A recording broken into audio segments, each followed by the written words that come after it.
Hello friends, সোমার সাথে মজা বাংলা চ্যানেলে সকলকে স্বাগত জানাই। আজ আমি তোমাদের বিশিষ্ট লেখিকা সুচিত্রা ভট্টাচার্যের লেখা ছোট গল্প দ্বিতীয় মুখ গল্পটা পড়ে শোনাচ্ছি। আর এই গল্পে লেখিকা বোঝাতে চেয়েছেন যে আমাদের সমাজের অনেক মানুষ আছেন, তারা সমাজে বা তাদের প্রিয়জনদের সামনে যে রূপটাকে তুলে ধরেন, আসলে অন্তর থেকে তারা সেই ধরনের মানুষ নন। যখন চূড়ান্ত সময় আসে, সেই সময়েই তাদের অন্তরের ভেতরের যে মানুষটা সে কিন্তু বেরিয়ে পড়ে, অর্থাৎ বাইরে তারা একটা মুখোশ পরে থাকে। তো এই যে দুরকম যে সত্তা, সেই দুরকম সত্তাটাই কিন্তু আমরা তার লেখা এই গল্পের মধ্যে দেখতে পাবো। তাই এসো, তোমরা গল্পটাকে শোনো আর শুনে বলো যে তোমাদের গল্পটা কেমন লাগলো। অতি অবশ্যই কিন্তু তোমরা এই ভিডিওটাকে লাইক করবে আর অনেক অনেক শেয়ার করবে। কমেন্ট করে জানাতে কিন্তু ভুলো না যে তোমাদের গল্পটা শুনতে কেমন লাগলো। চলো তবে শুরু করি আজকের গল্প, সুচিত্রা ভট্টাচার্যর লেখা দ্বিতীয় মুখ। ডাক এসেছে গো, ও বাবারা, ঘরকে চলো। সকাল থেকে আকাশবাণীর মতো বেজে উঠছে শব্দগুলো, কিছু সময় পর পরই। আশ্চর্য! প্রিয়ব্রত খবরের কাগজ থেকে মুখ তুলে স্ত্রীর দিকে তাকালেন। কি ব্যাপার বলো তো, বুড়িরাজ, হলোটা কি? কে জানে, মৃন্ময়ী ঠোঁট উল্টালেন। এইমাত্র রান্নাঘর থেকে এসেছেন।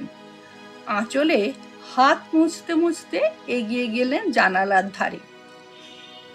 একটু ঝুঁকে ঘাড় কাত করে দেখার চেষ্টা করলেন বুড়িকে।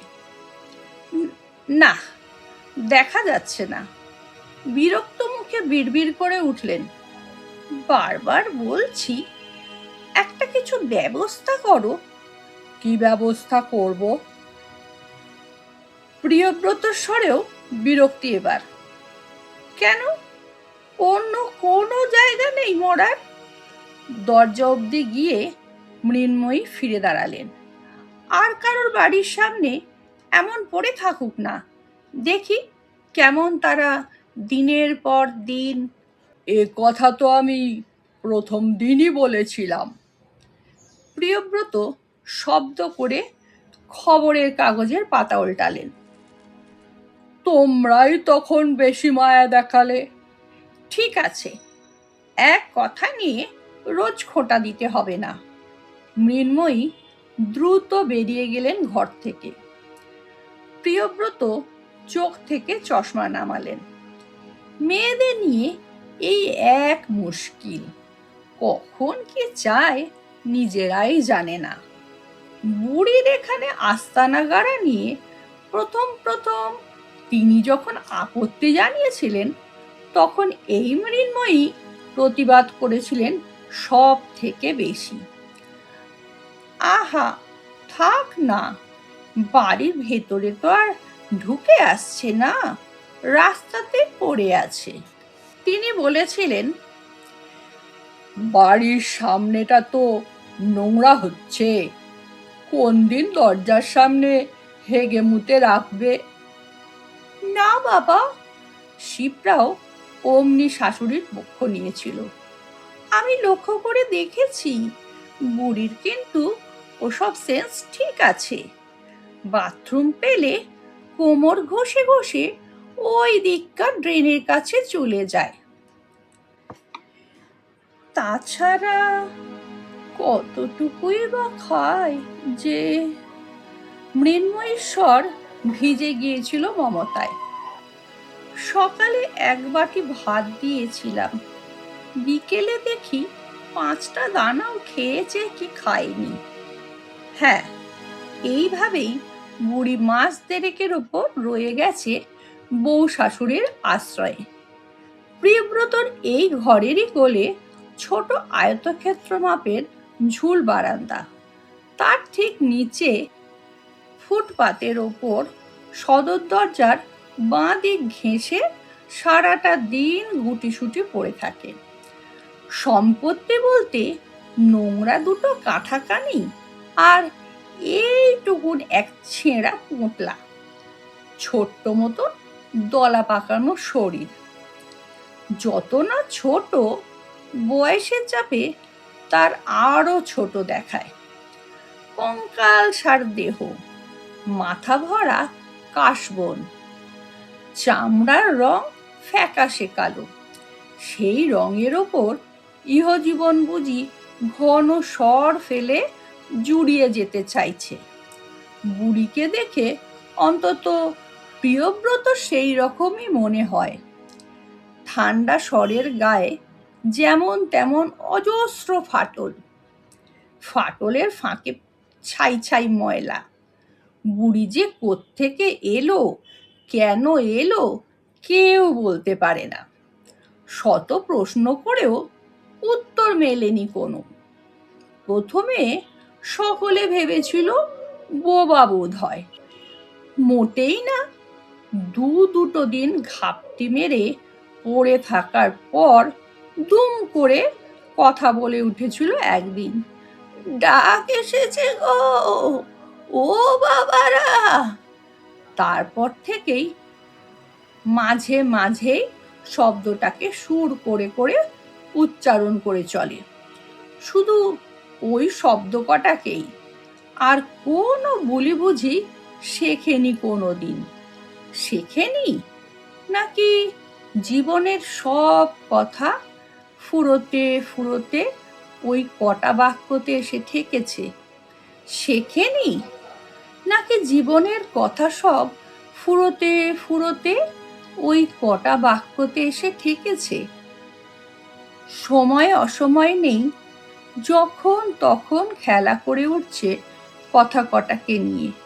খেলা নাকি সাবধান বাণী, নাকি শুধুই কান্না, কে জানে। প্রিয়ব্রত ঘর ছেড়ে ঝুল বারান্দায় এসে দাঁড়ালেন। বুকটা আচমকা কেমন টিপটিপ করছে। বুড়ি আবার কাঁদছে খুনখুনে সুরে, জড়ানো গলায়। কি যে হলো, খিদে টিদে পেয়েছে কি? কিছু খাবার দিলে হয়তো। ঘাড় ঘুরিয়ে মৃন্ময়ীকে ডাকতে গিয়েও সামলে নিলেন, থাক। মৃন্ময়ী আজকাল অকারণে বড় অবুঝ হয়ে পড়েন। আসলে মেয়েদের কল্পনার ঘুড়ি একবার আকাশে উঠতে শুরু করলে তাকে মাটিতে নামানো বড় কঠিন। কি যে এক যুক্তিহীন আশঙ্কা মাথায় ঢুকেছে মৃন্ময়ীর। যুক্তিহীনই তো। বুড়ি আসার দিন 15 মাথায় গোবিন্দর মা হঠাৎ সেদিন আজগুবি খবরটা এনে ছড়িয়ে দিল চারদিকে। তরপর বাসন মাজতে মাজতে খইয়ের মতো গল্প ছড়ালো, হদিশে একটা পেয়েছে গো মা। বুড়ির ঘর নাকি সেই বাসন্তীর দিকে, গাং পেরিয়ে যেতে হয়। তুমি কি করে জানলে? বুড়ির গায়ের একজন আমাদের এদিকে এসেছে, সেই খবর দিল। তোমরা দেখেছো তাকে? ওই তো ওপাড়ার মোড়ের বাড়িতে কাজ ধরেছে। সে কি, অত দূর থেকে এখানে এলো কিভাবে? কিভাবে আবার? ঘরের লোকেরাই ফেলে দিয়ে গেছে।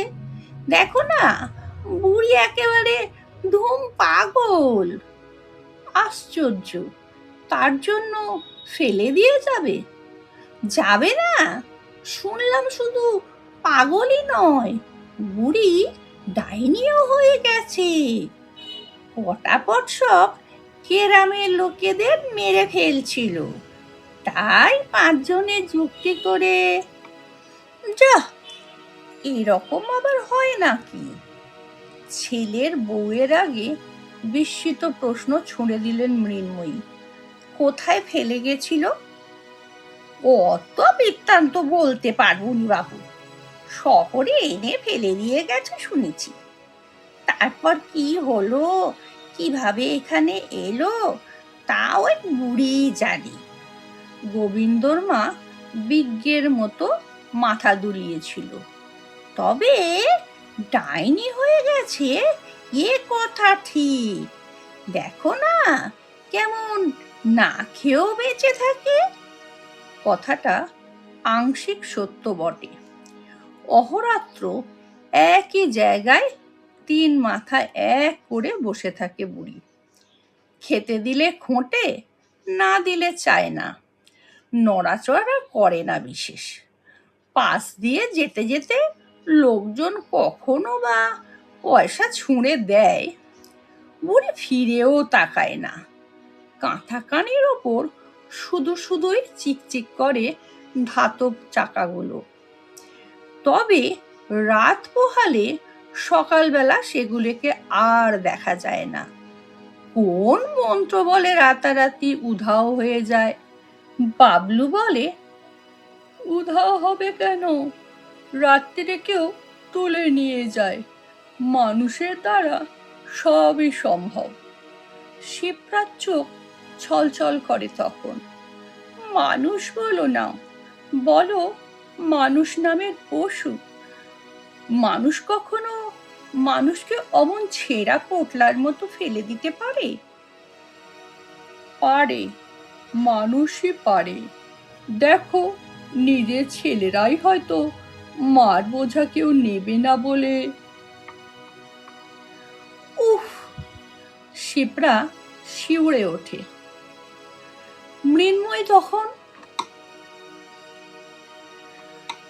মৃন্ময়ী হয়তো তখন ঝপ করে বলে বসেন, এরকমই হয়। মা বাপ অথর্ব হয়ে পড়লে বোঝা হয়ে যায়। এসব কথা হয় সাধারণত খাবার টেবিলে, রাত্রির বেলা। ছেলে বউ শ্বশুর শাশুড়ি একসঙ্গে খেতে বসে যখন।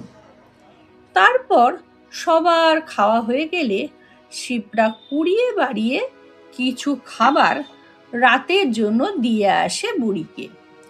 উবু হয়ে সামনে বসে বলে, খেয়ে নাও একটু, শুনছো ও বুড়ি? জরদগপ বুড়ি পিট পিট তাকায়। ছানি চোখে কি দেখে কে জানে, দেখেই শুধু। শিপ্রা কিছুক্ষণ বসে থেকে উঠে আসে। বারান্দায় দাঁড়িয়ে দৃশ্যটা প্রায়ই দেখেন প্রিয়ব্রত। মেয়েটার মন এখনো খুব নরম। হাজার হোক ছেলে মানুষ তো। মৃন্ময়ও আগে আগে নামতেন নিচে, বুড়ির সঙ্গে কথা বলার চেষ্টা করতেন। আজকাল আর যান না। উপর থেকে হয়তোবা প্রিয়ব্রতকে ফিসফিসিয়ে প্রশ্ন করেন, সত্যি বুড়ির ডাইনি নয় তো? কি যে বলো! প্রিয়ব্রত হেসে ওঠেন জোরে, হা হা হা, তুমিও দেখছি গোবিন্দর মার মতন কথা বলছো। কি জানি বাবু, মৃন্ময়ী আরো গম্ভীর হয়ে যান। আমার যেন কেমন লাগে, বউটা এত গায়ের কাছে গিয়ে বসে। থামো তো! প্রিয়ব্রত ধমকে ওঠেন, বোকার মতো কথা বলো না। মৃন্ময়ী রেগে ওঠেন, আমি তো শুধু বোকার মতোই কথা বলি। প্রিয়ব্রত বারান্দা থেকে ঘরে ফিরলেন। প্রচন্ড গরম যাচ্ছে। বর্ষা এবার দেরি করছে বড়। আষাঢ়ের মাঝামাঝি হতে চলল, এখনো মৌসুমী বায়ুর দেখা নাই। বৃষ্টি শুরু হলে বুড়িটাকে রাস্তায় ফেলে রাখা খুব অমানবিক কাজ হবে। সদর দরজার এপারে সরু প্যাসেজটাতে যদি জায়গা দেওয়া যায়, মৃন্ময়ী কি খুব আপত্তি করবেন? প্রিয়ব্রত পাখাটাকে জোর করে দিলেন। বেলা বাড়ছে, উষ্ণতা গাঢ় হচ্ছে ক্রমশ। জানালার গায়ে দাঁড়িয়ে থাকা তেজি রোদের দিকে চোখ রাখলেন। এখন শুধুই বেলা বাড়ার সময়, অবসরই অবসর। এখন রিটায়ারমেন্টের পর ভেবেছিলেন কিছু একটা কাজকর্ম শুরু করবেন নতুন করে, নিদেন পক্ষে কোনো ছোট ব্যবসা। ভাবতে ভাবতেই দিন যাচ্ছে। এরপর কোন দিন হয়তো বুড়িটার মতন অথর্ব হয়ে পড়বেন। ওরকম একটা জড় বস্তু মাত্র। ওহ, নিজের জীবন নিজের কাছেই ক্রমে কেমন অসহায় হয়ে পড়ে। না, মরে যাওয়ার কথা ভাবতে পারেন না প্রিয়ব্রত। তিনি আরো আরো অনেক দিন বাঁচতে চান। বিছানায় বসেই প্রিয়ব্রত শুনতে পেলেন মোটর বাইকের গর্জন। বাবলু অফিস চলে গেল। শব্দটার রেশ মিলিয়ে যাওয়ার সঙ্গে সঙ্গেই বুড়ির গলা বেজে উঠল আবার। ডাক এসেছে গো। কিসের ডাক? কেন ডাক? বুড়ি আজ যেন বেশি ভয় দেখাতে চাইছে তাকে। মোটেই ভয় পান না তিনি। খাট থেকে নেমে বারান্দার দিকে দরজাটা হঠাৎ চেপে বন্ধ করে দিলেন প্রিয়ব্রত। বিকেল থেকে মেঘ জমতে শুরু করেছে আকাশে। ঘন মসিবর্ণ আষাঢ়ে মেঘ। তবে বৃষ্টি নামেনি এখনো। নামেনি বলেই গুমট তীব্র আরো। দোতলার বারান্দাতে দাঁড়িয়েও দরদর ঘামছেন প্রিয়ব্রত। কটা বাজলো বলো তো? মৃন্ময়ী ঝুঁকে ঘরের দেওয়াল ঘড়ি দেখলেন। 9টা বাজে বলেই উদ্বিগ্ন মুখে মোড়ের দিকে তাকালেন। বাবলুর কি হলো বলো তো? কি হবে, নিশ্চয়ই কাজে আটকে গেছে। মৃন্ময়ী নয়, যেন নিজেকেই নিজে বোঝাচ্ছেন প্রিয়ব্রত। ছেলেটা সাধারণত এত দেরি করে না। নতুন বিয়ে করেছে, সন্ধ্যের মধ্যেই ফিরে আসে। বৌমাকে কিছু বলে যায়নি? উফ, কতবার বলবো। মৃন্ময়ী অধৈর্য হচ্ছেন। তোমাকে আজকাল এক কথা এতবার করে বলতে হয়? তাতে কি এমন মহাভারত অশুদ্ধ হয় শুনি? প্রিয়ব্রত রেগে উঠলেন দুম করে। তোমার ছেলে তো আজকাল অফিস যাওয়ার সময় একবার দেখা করেও যায় না। আগে আগে তাও। সে তো আমাকেও বলে যায় না। বউ পেয়ে লায়েক হয়ে গেছে। মৃন্ময়ীর গলায় সামান্য অভিমান। ঠিক আছে, ঠিক আছে, ঠিক আছে, ঠিক আছে, একজনকে বলে গেলেই হলো। বৌমাকে তো বলে যায়। প্রিয়ব্রতর গলা শান্ত হলো। যাও না, আরেকবার বৌমাকে জিজ্ঞেস করে এসো না বেরোনোর সময় কিছু বলে গেছে কিনা। আমি যেতে পারবো না। মৃন্ময়ী পাশের ল্যাম্পপোস্টটার দিকে চোখ রাখলেন। দরকার হয় তুমি যাও। বেশ, তাই যাচ্ছি। প্রিয়ব্রত ঘরে ঢুকতে গিয়েও থমকে দাঁড়ালেন। একটা ব্যাপার লক্ষ্য করেছো? কি? বুড়িটা কিন্তু অনেকক্ষণ ধরে চুপ মেরে আছে। বলেই অপ্রস্তুত নিজের কাছেই। কেন বললেন কথাটা? এমনি?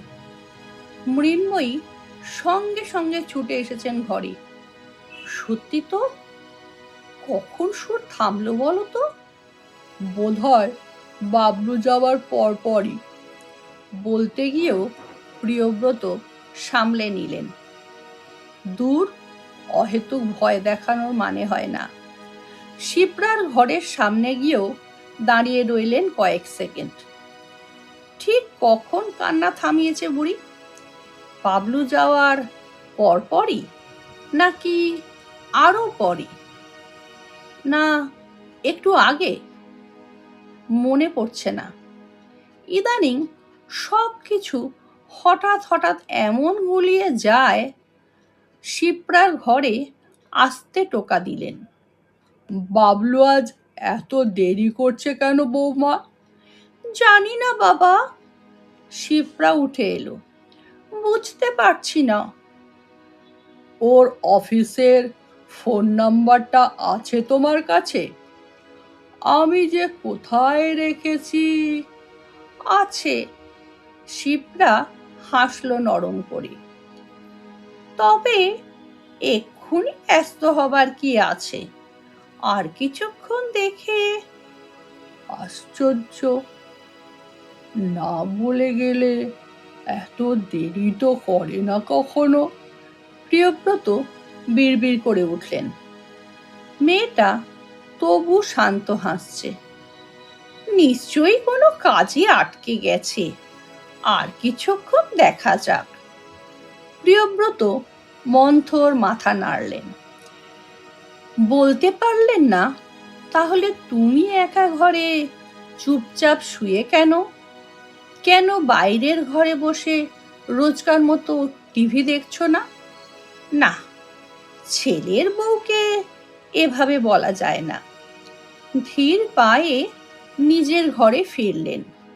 ঠিক তখনই ঝুপ করে চারিদিকের আলো নিভে গেল। লোডশেডিং। ব্যাস, এখন 3 ঘন্টার ধাক্কা। মৃন্ময়ী টেবিল হাতড়ে দেশলাই খুঁজছেন। যা বলেছ। ছেলেটা সারাদিন পর ফিরে গরমে পচে। বৃষ্টিটা এসেও আসছে না। মোমবাতি জ্বলবার পর প্রিয়ব্রত হাত পাখা টানলেন। এখন না আসাই ভালো। বাবলু তাহলে রাস্তায় ভিজবে।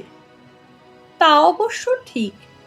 এখনকার বৃষ্টি মোটেই ভালো নয়। দুজনে মিলে জল্পনা করে চলেছেন আবোল তাবোল। প্রসঙ্গ থেকে প্রসঙ্গান্তরে যাচ্ছেন, কথা থেকে কথায়। দেওয়াল ঘড়ি সশব্দে রাত পাড়িয়ে চলেছে। কারেন্ট গিয়েও চলে এলো। বৃষ্টি এসেও এলো না। শিপ্রা একসময় এসে দাঁড়ালো দরজায়। বাবা, আমি একবার পাশের বাড়ির থেকে ফোন করে দেখব। কোথায় করবে? ওর অফিসে। তুমি থাকো, আমি যাচ্ছি। প্রিয়ব্রত ব্যস্তভাবে পাঞ্জাবি গলালেন গায়ে। 10:30 বেজে যাওয়ার পর থেকে মৃন্ময়ী যেন অসাড় হয়ে গেছেন। কথাই বলছেন না। প্রিয়ব্রত যখন নেমে আসছেন নিচে, তখনই শিপ্রার পাশে এসে দাঁড়ালেন হঠাৎ। শোনো। কি হলো? তোমরা কি এখনো মনে করো আমার সন্দেহ ভুল? কি সন্দেহ? প্রিয়ব্রতর গলা কেঁপে গেল। বুঝেও না বোঝার ভান করছো কেন? তোমাদের ওই ডাইনি বুড়িটার কথা বলছি। আহ! প্রিয়ব্রত মুখ ফিরিয়ে নিলেন। উল্টোপাল্টা চিন্তা ছাড়ো তো। আমি দেখছি। অযথা ভয় পাওয়ার কিছু নেই। কিছু নেই ঠিকই, তবু কেন যে বুক কাঁপে। ছেলেটা মোটরসাইকেলে অফিস যায়। রাস্তাঘাটে রোজই তো কোনো না কোনো বীভৎস দুর্ঘটনার দৃশ্যকে জোর করে মন থেকে তাড়াবার চেষ্টা করলেন প্রিয়ব্রত। কাছের লোকেদের সম্পর্কে কেন যে খারাপটাই আগে মনে আসে। রাস্তায় নেমে লম্বা শ্বাস টানলেন। আকাশ ঘোর লাল বর্ণ ধারণ করেছে। পূব কোণে এক ঝলক বিদ্যুৎও দুলে উঠল। বুড়িটার সামনে কয়েক মুহূর্ত স্থির দাঁড়িয়ে রইলেন। এই অসহ্য গরমেও কাঁথা মুড়ি দিয়ে গুটিয়ে মুটিয়ে পড়ে আছে। ঠিক একটা নোংরা আবর্জনার মতো দেখাচ্ছে ঘুমন্ত শরীরটাকে। এই গরমে পাগল ছাড়া কেউ এভাবে ঘুমোতে পারে না। এগিয়ে গিয়ে প্রতিবেশীর দরজার বেল টিপলেন প্রিয়ব্রত। না, বাবলুর অফিসে টেলিফোন ধরল না কেউ। বেশ কয়েকবার নম্বর ঘোরালেন, বেজেই চলেছে। জিতেনবাবু জিজ্ঞেস করলেন, আর কোথাও কি খোঁজ করা যায়?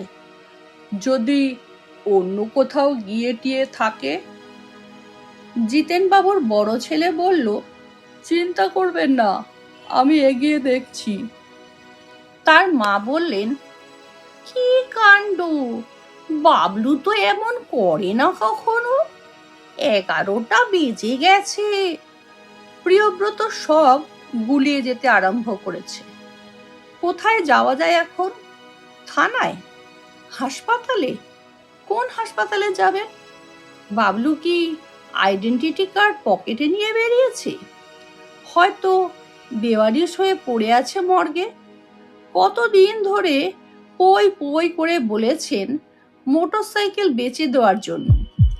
প্রিয়ব্রত দু হাতে চুল খামচে ধরলেন। পায়ের তলার মাটি কাঁপছে। হয়তো পড়েই যেতেন। জিতেনবাবুর ছেলেরা এসে জাপটে ধরেছে। কি হলো মেশমশাই? প্রিয়ব্রত কোনো রকমে দুদিকে মাথা নাড়লেন।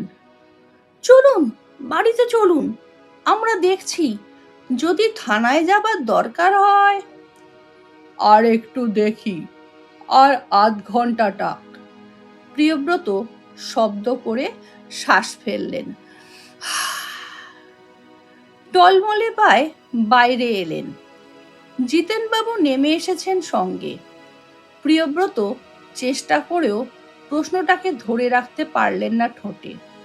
আচ্ছা, ওই বুড়িটার সম্পর্কে আপনার কি মনে হয়? হঠাৎ বুড়িটার কথা কেন? জিতেনবাবু রীতিমতো অবাক। না, এমনি। আপনি কি কিছু শুনেছেন? কি বলুন তো? ওই যে গোবিন্দর মা বলে। প্রিয়ব্রত ঢোক গিললেন। ওহো, ওই আষাঢ়ে গপ্প।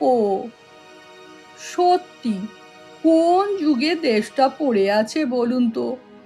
এদিকে কম্পিউটার, স্যাটেলাইট। প্রিয়ব্রত চোখ বন্ধ করলেন। এই কথাগুলোই শুনতে চাইছিলেন কারোর মুখ থেকে। রাস্তায় বেরিয়ে দেখতে পেলেন শিপ্রা, মৃন্ময়ী দুজনেই নেমে এসেছেন নিচে, একেবারে সদর দরজায়। পায়ে পায়ে ওদের সামনে এসে দাঁড়ালেন। আমার এখনো মনে হচ্ছে বাবলু কোথাও আটকে পড়েছে। ফোন পেলে না? না, বেজে যাচ্ছে। কি হবে? মৃন্ময়ী ফুঁপিয়ে উঠলেন। শিপ্রা চোখেও অশ্রু টলটল। দেখা দেখি আকাশও আর চুপ থাকতে পারল না। বড় বড় ফোঁটা ঝরে পড়ল শরীরে। প্রিয়ব্রত পা বাড়ালেন। আমি এগিয়ে দেখছি। শিপ্রা নেমে এলো। চলুন, আমিও যাই। যাবে? চলো। প্রিয়ব্রত পুত্রবধূর পাশাপাশি হাঁটতে শুরু করেছেন। কোথায় যাবেন জানেন না, শুধু বুঝতে পারছেন যাওয়া দরকার তাঁরও, শিপ্রারও। ভুল হলো। মৃন্ময়ীও তো খুঁজছেন ছেলেকে। খুঁজছেন বলেই না পিছু ডাকলেন আবারও। দাঁড়াও। বেশ জোরে বৃষ্টি শুরু হয়ে গেছে। ঝোড়ো হাওয়াও ছুটে আসছে বৃষ্টির পিঠে চড়ে। মেঘ হুঙ্কার দিয়ে উঠল। আকাশ ছিঁড়ে ফালা ফালা হলো বিদ্যুৎ। রাস্তার বাতিগুলো ঝাপসা আচমকাই। সেই আলোয় ভুতুড়ে ছায়ার মতো মৃন্ময়ী দলা পাকানো বুড়িটার ছেঁড়া কাঁথায় পা রেখে দাঁড়িয়েছেন। দুই চোখ জ্বলছে নিভছে আকাশের মতো। এই আপদটাকে আগে বিদায় করো, এক্ষুনি। রাস্তাঘাট বেশি নির্জন হয়ে গেছে যেন, এত নির্জন যে গা ছমছম করে। আশেপাশের বাড়ির বাতিরাও নিভু নিভু। আলো আঁধারে বুড়ির দিকে তীক্ষ্ণ দৃষ্টিতে তাকিয়ে তিনজনই। ভেজা কাঁথার তলায় আরো গুটিয়ে যাচ্ছে বুড়ি। গুটোতে গুটোতে এতটুকুন ডেলা। প্রিয়ব্রত এদিক ওদিক তাকালেন, না, কেউ লক্ষ্য করছে না তাদের। জিতেন বাবুরাও না। বিবেককে ঝেড়ে নিতে একটুও সময় লাগলো না। পাড়া প্রতিবেশীর কি, তাদের ঘরের সামনে তো আর বুড়ি পড়ে নেই। তাদের কারোর ছেলেও হারিয়ে যায়নি তাদের মতো। যদি কেউ দেখে দেখুক। প্রিয়ব্রত নিঃশব্দে কাঁথা শুদ্ধ বুড়িটাকে ওঠানোর চেষ্টা করলেন। সঙ্গে হাত লাগিয়েছেন মৃন্ময়ী। শিপ্রাও এগিয়ে এলো। কাঁথার তিন কোণ ধরে আছে তিনজনে। বুড়ি ভেতরে নিথর। এরকমই এক জায়গা থেকে অন্যত্র পাচার হওয়া। বৃষ্টি ভেজা অন্ধকারে যখন প্রায় মোড়ের মাথায় তিনজনে, তখনই আওয়াজটা শোনা গেল। মেঘের মতো গুম গুম শব্দ দূর থেকে কাছে আসছে, আরো কাছে, একেবারে সামনে এসে থামল। এ কি, তোমরা বৃষ্টিতে এখানে দাঁড়িয়ে? ছি ছি, ওটা কি তোমাদের হাতে? ইস, একটা কাজে এমন বিশ্রী ভাবে। বাবলু একাই বৃষ্টির মতো কথা বলে চলেছে। বাকি তিনজন নির্বাক। তিনজন নয়, চারজন। বুড়িটাও তো শব্দ করছে না কোনো, শূন্যে ঝুলছে একাই। একবার তো ডেকে উঠতে পারে, ঘরকে চলো গো এবার, ও বাবারা। থাক, এ সময় কারোর কোনো কথা না বলাই ভালো। গল্পটা এখানেই শেষ হলো। গল্পটা শুনে তোমাদের কেমন লাগলো অতি অবশ্যই তোমরা কিন্তু আমাকে কমেন্ট করে জানাও। আর তার সাথে মনে আছে তো, লাইক করো ভিডিওটাকে, আর অনেক অনেক শেয়ার করো। Thank you.